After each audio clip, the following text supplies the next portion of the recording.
Estimados y estimadas colegas, les doy la bienvenida a esto que es el encuentro asincrónico de nuestro taller sobre los modos de conocer en ciencias sociales en la escuela primaria, que como tiene un carácter bimodal, nosotros combinamos encuentros presenciales sincrónicos con encuentros asincrónicos.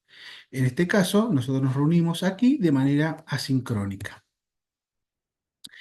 En esta oportunidad, lo que queremos desarrollar es el contenido vinculado al anexo 4 del documento sobre intensificación de la enseñanza.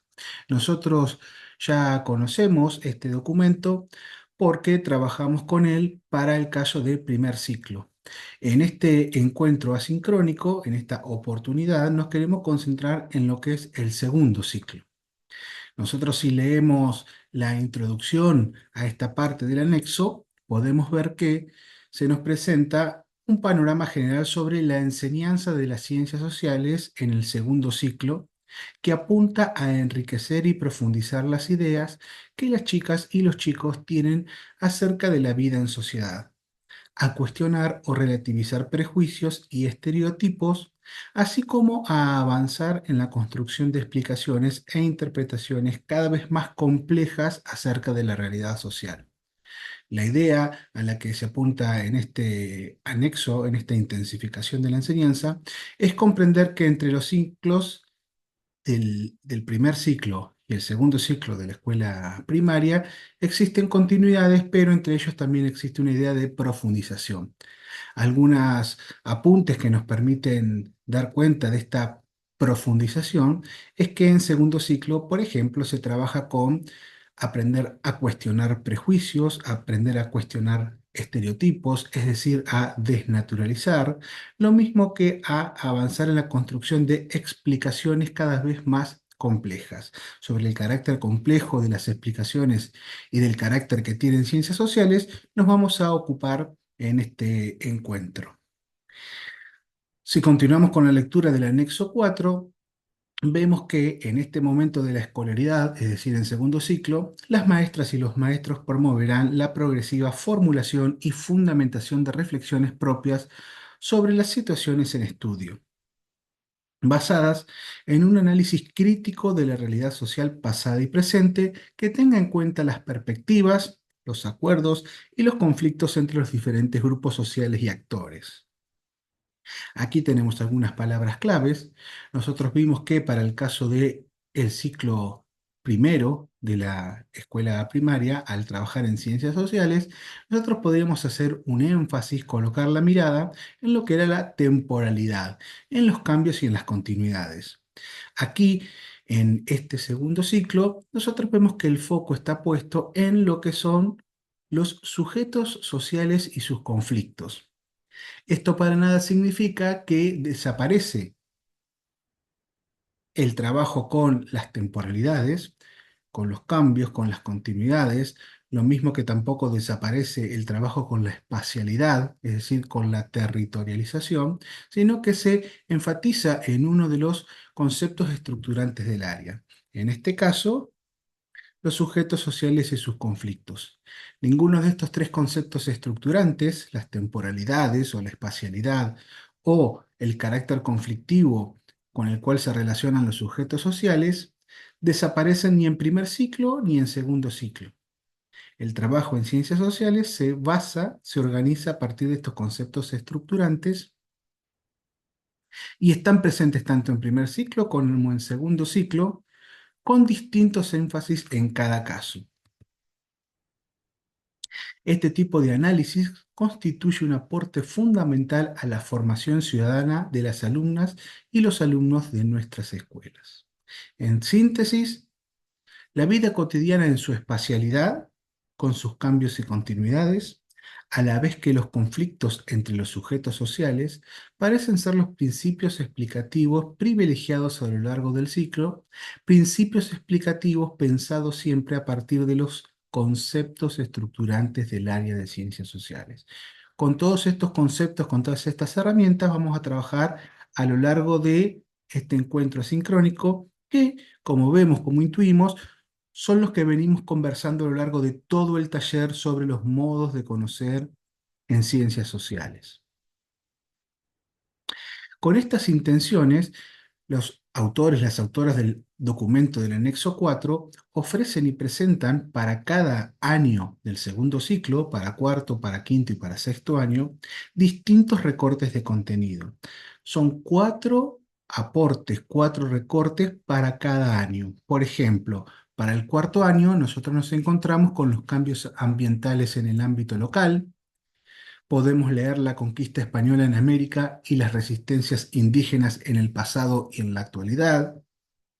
Como tercer contenido podemos ver la conformación y el desarrollo de un sistema colonial y los pobladores rurales y urbanos y su acceso a los servicios en la provincia de Buenos Aires. Cuatro contenidos para cuarto año.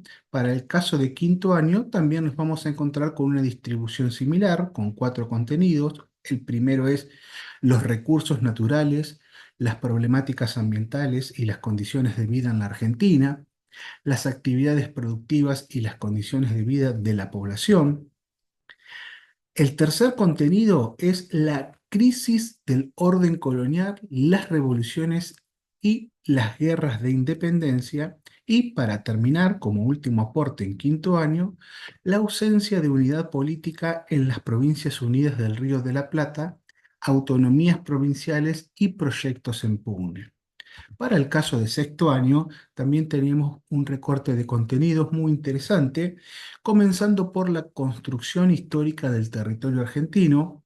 También podemos encontrarnos con el proceso de construcción del Estado Nacional argentino, la economía agroexportadora y la gran inmigración. Un tercer punto, un tercer recorte de contenidos, democracias y dictaduras, la inestabilidad política en la Argentina del siglo XX y para finalizar como cuarto contenido, problemáticas ambientales locales regionales. Cada uno de estos recortes de contenidos está acompañado en el anexo 4 con una presentación muy detallada y muy interesante que yo los invito a leerla, a compartirla con los colegas, a intercambiar ideas, porque cada presentación es muy rica desde su descripción inicial hasta los modos de conocer y los aportes bibliográficos y los recursos que ofrecen para desarrollar cada uno de estos contenidos. Yo tomé solamente algunos ejemplos, por ejemplo, para el caso de cuarto año, lo que son los cambios ambientales en el ámbito local. Dice que enseñar los cambios ambientales en cuarto año implica prestar atención a las razones que los generan. Unas se relacionan con los ritmos anuales, como la sucesión de las estaciones, o con las variaciones de las dinámicas propias de la naturaleza en periodos más largos, por ejemplo, ciclos húmedos y secos. Otras tienen su origen en las intervenciones humanas como construcciones sociales. Esas intervenciones reconstruyen el ambiente desde diferentes modos. Cambian sus componentes, cambian sus dinámicas y por tal motivo pueden afectar funciones ecológicas. La transformación de los ambientes que realizan las sociedades para satisfacer sus necesidades, alimentarse, construir viviendas, vías de transporte, disfrutar de espacios de recreación, no implica necesariamente deteriorarlos. Hay intervenciones que los mejoran, otras que los resguardan y conservan, y algunas que los alteran solo cuando se mantienen largo tiempo y otras que provocan transformaciones intensas en tiempos tan breves que, en forma alarmante y a veces irreversible, desestabilizan las dinámicas y deterioran los componentes ambientales. Estas últimas suelen ser el resultado de racionalidades que prefieren obtener el máximo beneficio en el mínimo tiempo sin considerar que los recursos son finitos. Lo interesante de esta presentación, lo mismo que pueden encontrar en cualquier otra, es tratar de identificar aquí los conceptos estructurantes, identificar cómo en estas propuestas hay cambios y continuidades a lo largo del tiempo, cómo en esta propuesta se trabaja con el concepto de territorio como apropiación, como disputa del espacio para hacer algo ahí e impedir que otro haga una actividad. Y sobre todo, cómo a lo largo de estos cambios y de estas continuidades en la apropiación del territorio están presentes distintos grupos sociales, distintas clases sociales, distintos sujetos sociales con sus conflictos y disputas.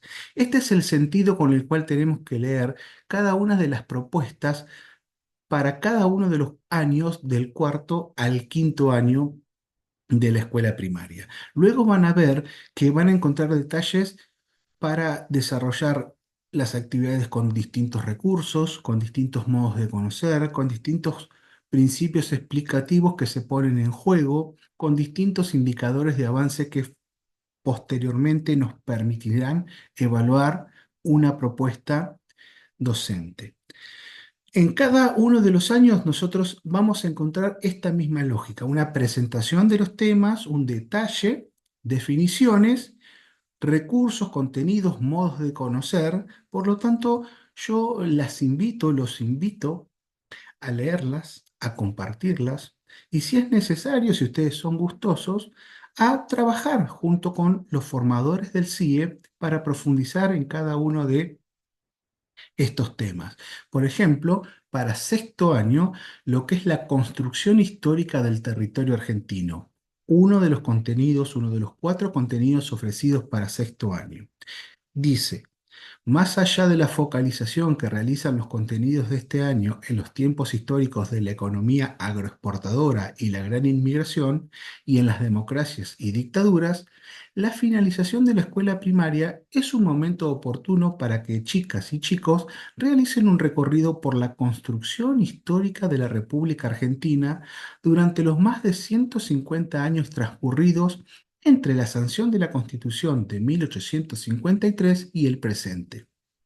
Este contenido se propone una aproximación a la misma desde los modos en que se representó y se representa la Argentina en los mapas oficiales e intenta destacar que, aún en el presente, el territorio nacional se sigue construyendo de acuerdo con las normativas establecidas por los organismos internacionales de los que la Argentina es miembro. Me interesa leer esta presentación porque es sobre esta presentación sobre la cual luego desarrollaré una breve ejemplificación. Un contenido entonces para sexto año que, nuevamente y repito, es muy interesante leer en sus detalles. Isabelino Siede, como siempre, aporta conceptos muy interesantes que nos permiten pensar la didáctica de las ciencias sociales. Isabelino Siede nos deja algunas ideas más que interesantes para tratar de entender e interpretar cómo los niños y las niñas, los alumnos y las alumnas piensan la vida en sociedad. Dice este autor, según diversas investigaciones, la mirada infantil tiene a naturalizar el mundo social, es decir, a considerar que no cambia, que es inmutable y que es permanente sus rasgos esenciales. Los chicos piensan que todos viven en un mundo igual al suyo. Pueden comprender que en otras épocas había tecnologías, modas y hábitos distintos, pero suelen interpretar los rasgos del pasado como carencias en relación con el presente o momentos del devenir hasta la actualidad. Esto, por supuesto, es más que interesante para pensarlo y para conversarlos entre todos, ¿no? Como los chicos, y las chicas en algún momento van desnaturalizando su egocentrismo, como las sociedades en algún momento pueden desnaturalizar su etnocentrismo, comenzar a pensar que no todos piensan como piensan ellos. También se puede desnaturalizar esa mirada lineal que se tiene sobre el mundo, esta idea de que en el pasado tenían tecnologías similares a las nuestras, pero como no son las nuestras, entendemos que esas sociedades del pasado, que quienes habitaban esas sociedades del pasado eran más tontos que nosotros. Es decir, les cuesta, nos cuesta desnaturalizar las relaciones entre el pasado y el presente. Lo mismo que si en el pasado se comunicaban por cartas o se realizaban retratos o pinturas o se tomaban fotografías, este pasado no quiere decir que indefectiblemente conducía luego a comunicarse por la mensajería instantánea que reemplaza a las cartas o por Instagram o por alguna red social en las cuales nosotros trabajamos permanentemente con imágenes. No quiere decir que lo que sucedía en el pasado era un devenir inevitable hasta la actualidad. Tratar de desnaturalizar estas ideas es lo que hacemos nosotros en el área de ciencias sociales. Hoy como ayer, dice Siede, para esta mirada la vida social se explica por relaciones de carácter individual, por pasiones personales y conflictos intersubjetivos. Usualmente, los niños no conciben la presencia de estructuras, clases sociales o instituciones. Del mismo modo, sus ideas adoptan un tono moral que divide el mundo entre buenos y malos.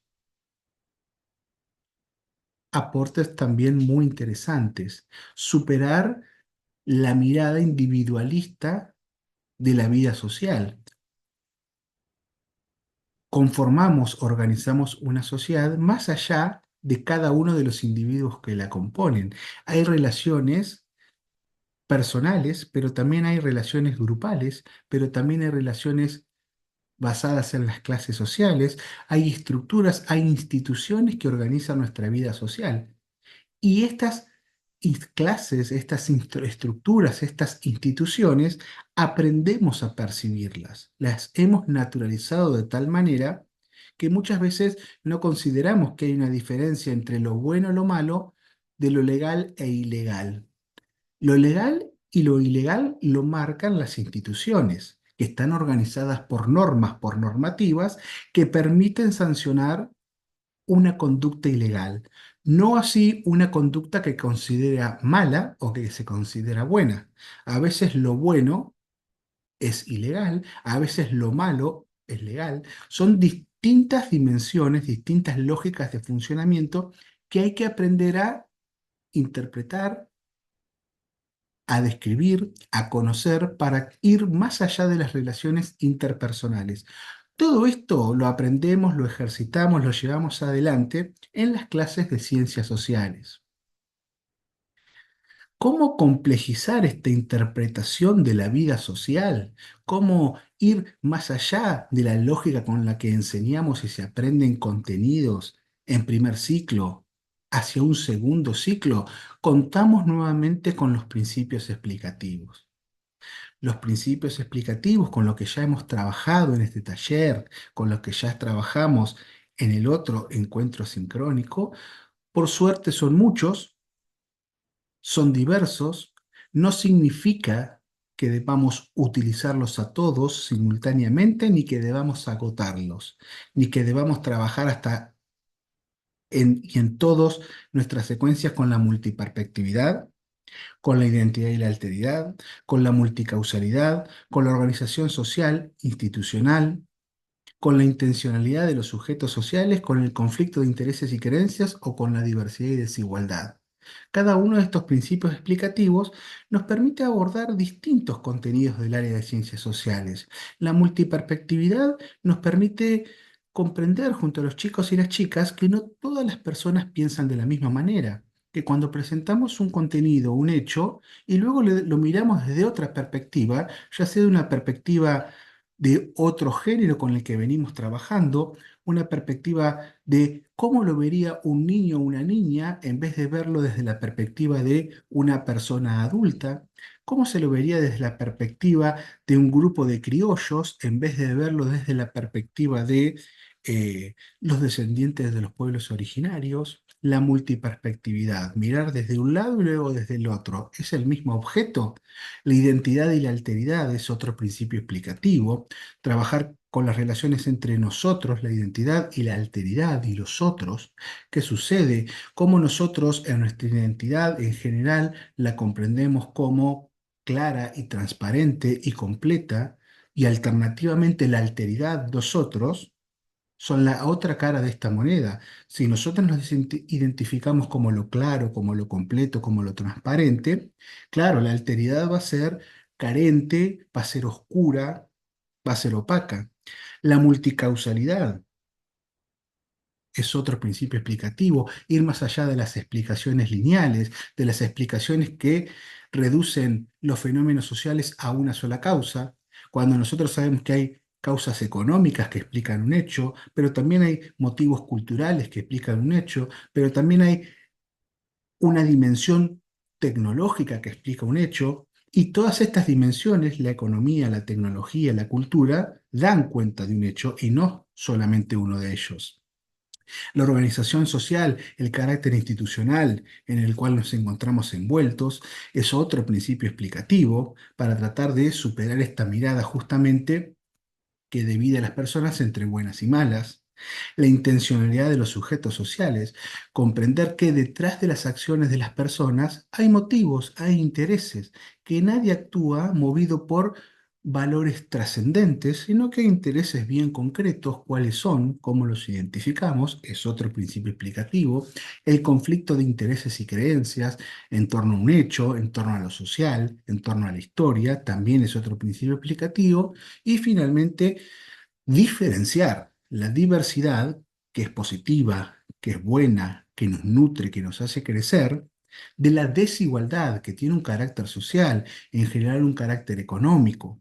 ¿Cómo no atribuir un rasgo que corresponde a uno al otro? ¿Cómo no atribuir a rasgos que son de tipo económico, social, características que provienen de la diversidad, que provienen de lo natural? Desnaturalizar, saber identificar, saber diferenciar lo diverso de lo desigual es otro principio explicativo que nosotros podemos recurrir para trabajar en el área de ciencias sociales.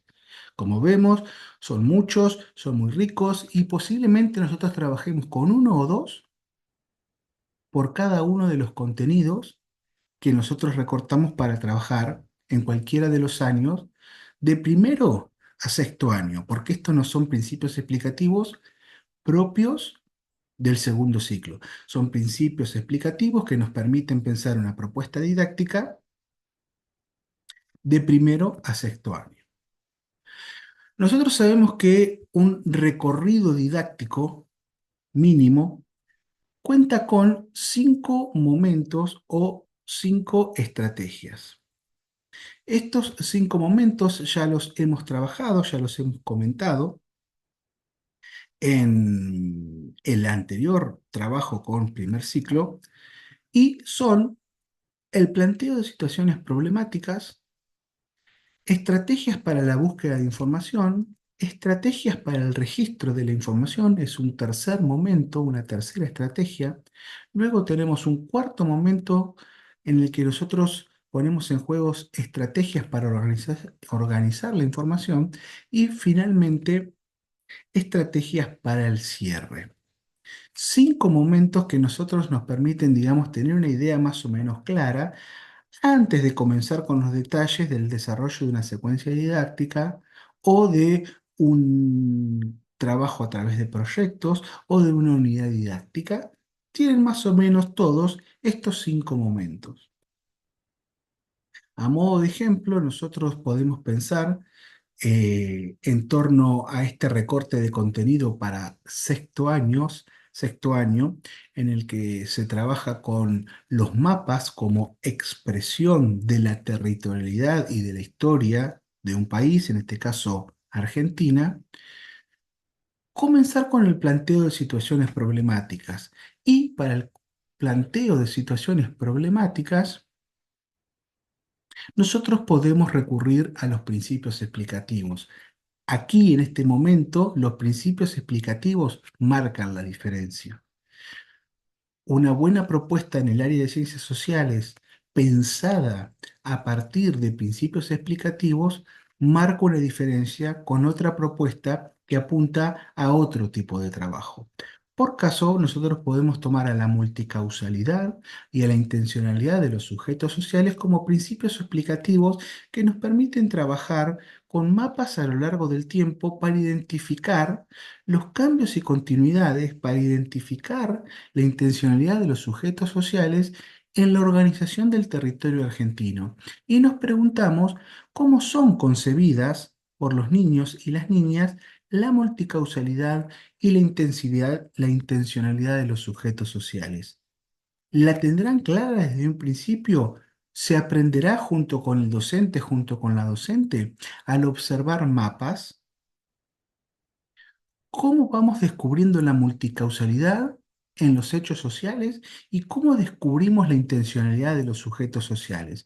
Acá nosotros vamos a ver que tenemos por lo menos tres mapas que son mapas históricos, que son mapas que nos hablan de lo que luego va a ser la Argentina, que en ningún momento se sabía cuál iba a ser el trayecto final que conformaría el territorio argentino, un primer mapa del Virreinato del Río de la Plata del año 1810, es decir, no es un mapa que se hizo en 1810, sino que es un mapa que refleja el territorio de lo que era el virreinato del Río de la Plata, con sus intendencias y gobiernos militares, trazado de acuerdo con los datos históricos de la época. Esto es lo que nos dice la leyenda que acompaña el mapa, hecho en 1934.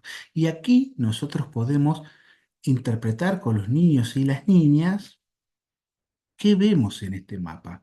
Al ver estos mapas históricos, al ver estos mapas antiguos, nosotros prácticamente podemos tener un trabajo de exploración como si lo hiciéramos con un cuadro, porque tenemos que leer qué acompaña a los colores, qué dicen en las líneas que acompañan a los territorios, qué es esto de los Pampas, qué es esto de la Patagonia.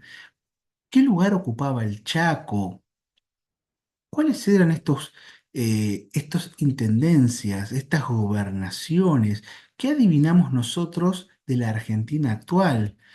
Luego podemos comparar ese mapa de 1810 con un mapa un tanto posterior, hecho por los mismos geógrafos, digamos, por los mismos especialistas, pero que representa un periodo posterior. Ya estamos hablando de la República Argentina en 1867.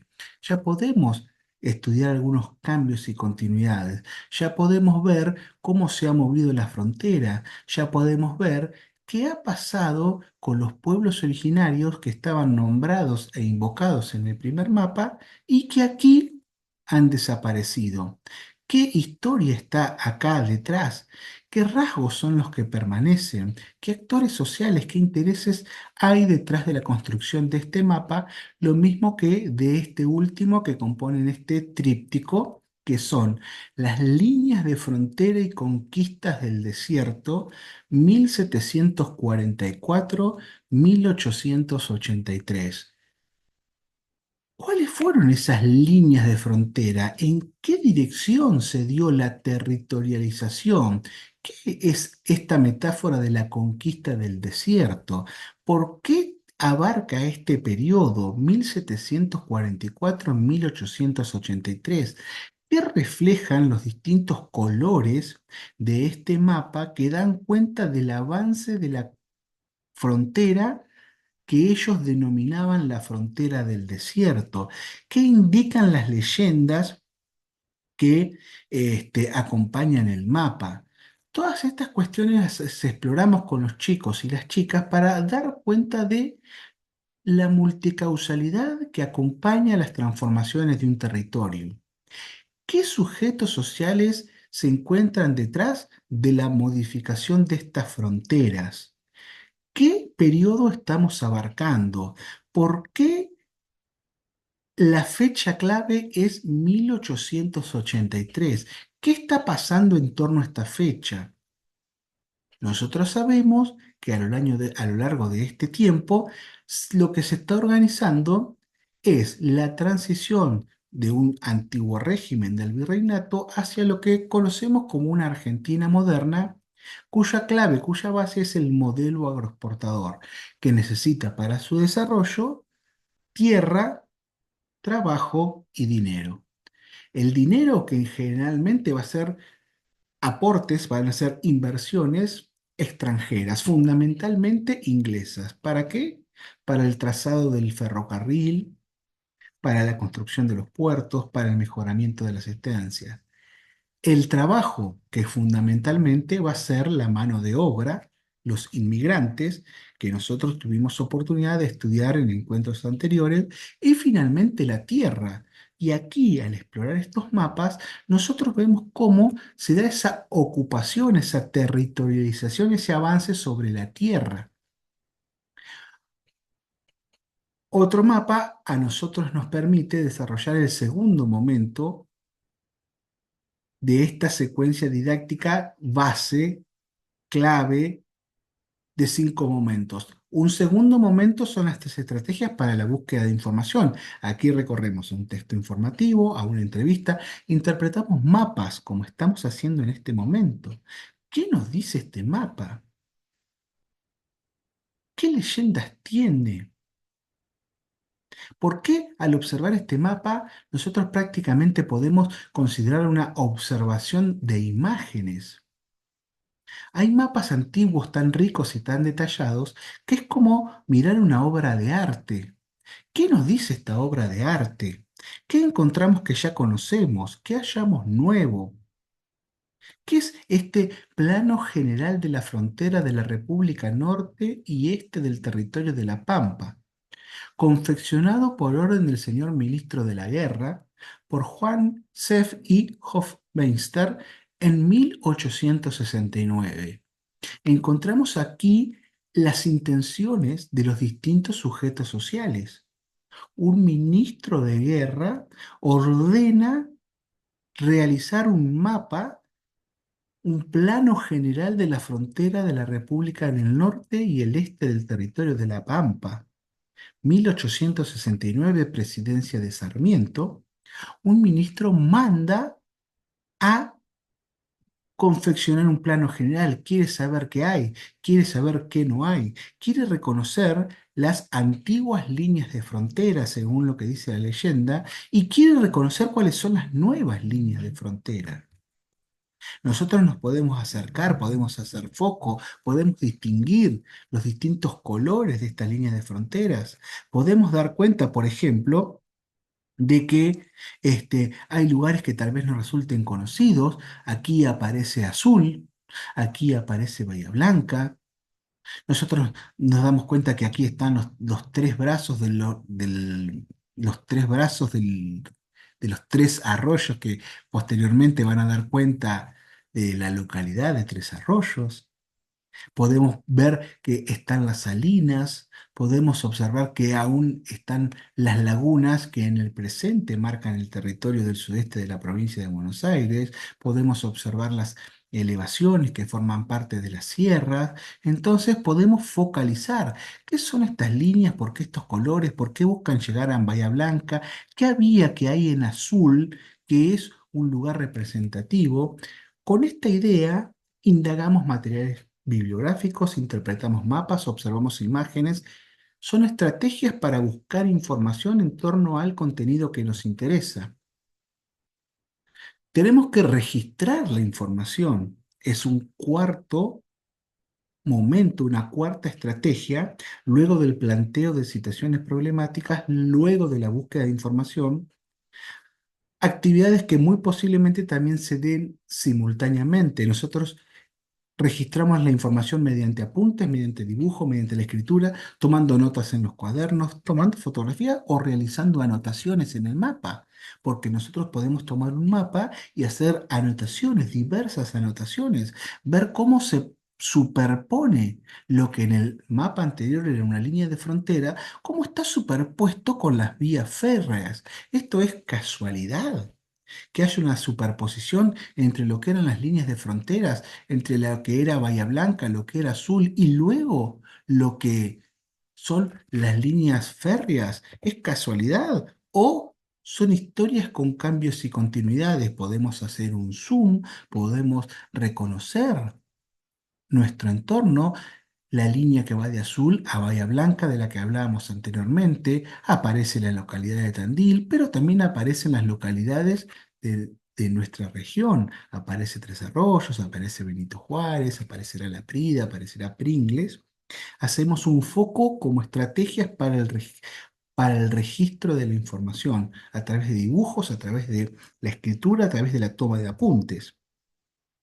Nosotros también debemos organizar la información. La podemos organizar en cuadros sinópticos, la podemos organizar en maquetas, la podemos organizar en un material gráfico, en los famosos papelógrafos, los famosos afiches, en los que nosotros, por ejemplo, construimos una línea de tiempo con lo que venimos investigando, por ejemplo, entre los distintos mapas. Cómo vemos que cambia y se transforma el territorio movido por distintos actores sociales con distintos intereses en conflicto, con distintas intenciones, con diversas causas, para dar cuenta, digamos, de una historia que todavía no ha terminado, sino que se enriquece, se superpone. Tenemos otro mapa, en este caso de los ferrocarriles, de una época posterior, del año 1903, en donde nosotros vemos cómo las distintas líneas que en algún momento fueron fronteras, luego se van viendo ocupadas por el trazado de las vías del ferrocarril y cómo estas vías del ferrocarril todas confluyen en un punto que es el puerto de Buenos Aires, esta formación en abanico que hace que el modelo exportador produzca en el interior del país, y todas las vías férreas del interior del país finalizan generalmente en Buenos Aires. ¿Por qué? Porque aquí está el puerto y del puerto se van a Inglaterra o a distintos países de Europa que forman parte de la lógica del modelo agroexportador, de la lógica con la que Argentina se inserta como productor de materias primas y alimentos en fines del siglo XIX y principios del siglo XX, dentro de la División Internacional del Trabajo. Una línea de tiempo, entonces, que nos permite a nosotros ver cambios y continuidades, la intención de los distintos sujetos sociales, hasta llegar al mapa actual de la República Argentina, que se ve un poco distinto de lo que fue el mapa del Virreinato de 1810, pero seguramente que se verá distinto de un mapa que observemos de aquí a varias décadas. Este es el mapa actual de la República Argentina, con su historia, modelada por la intencionalidad de distintos sujetos sociales. Finalmente, nosotros concluimos cualquier recorrido con estrategias para el cierre, donde relatamos las acciones que realizamos, donde explicitamos conclusiones, cómo un mapa pudo mostrar los cambios y las continuidades, las intenciones de un grupo social o de distintos grupos sociales que dan cuenta de las varias causas en la formación del territorio argentino, y, por supuesto, podemos elaborar nuevos proyectos a partir de lo que ya conocemos. La actividad que nosotros le proponemos para el desarrollo de este encuentro asincrónico es tomar, seleccionar una temática del segundo ciclo, de las varias que se ofrecen para el segundo ciclo, leerla detalladamente y pensar cuáles modos de conocer están presentes en el recorte que seleccionamos. ¿Incorporaríamos alguna otra situación? ¿Cuál? También podemos pensar, si nosotros organizamos un recorrido didáctico con esas cinco estrategias, con estos cinco momentos, ¿cuáles actividades y recursos acompañan los modos de conocer que encontramos presente en los contenidos seleccionados? ¿Cómo los distribuiríamos a lo largo de los cinco momentos de las cinco estrategias que componen un recorrido didáctico? ¿Los recursos requieren poner a práctica una misma habilidad cognitiva? Es decir, nuestras consignas, nuestras actividades acompañadas por los recursos, ¿apuntan a un tipo de aprendizaje superficial o apuntan a un tipo de aprendizaje profundo, como conversamos en uno de los encuentros de este taller? ¿Cuáles principios explicativos guían la propuesta? Son varios, pero nosotros trabajamos con uno o dos. ¿Cuáles guían nuestra propuesta? ¿Estos principios explicativos entran en diálogo con los modos de conocer y los recursos ofrecidos? ¿De qué manera? Entonces, tenemos contenidos ofrecidos en el anexo 4. Los leemos, los analizamos, nos preguntamos estas tres consignas y organizamos un recorrido didáctico con esos 5 momentos. Esa es la actividad que tenemos que realizar para este encuentro sincrónico vinculado con el segundo ciclo. ¿Cómo nos organizamos? Bueno, nosotros tenemos nuestro grupo en Facebook llamado Ciencias Sociales. Allí compartimos nuestros recorridos, nuestras interpretaciones. También obviamente podemos trabajar con dudas, con consultas. Las movilizamos, las trasladamos aquí en este grupo que tenemos en Facebook. Me he quedado congelado, de todas maneras no quería interrumpir la grabación de este video porque al fin y al cabo lo que muestra la pantallita no es importante. Espero haber sido claro, espero que se haya entendido la propuesta para este encuentro asincrónico y como sabemos, trasladamos las consultas en el grupo que tenemos en Facebook o me pueden escribir al mail. Colegas, muchas gracias por compartir este encuentro.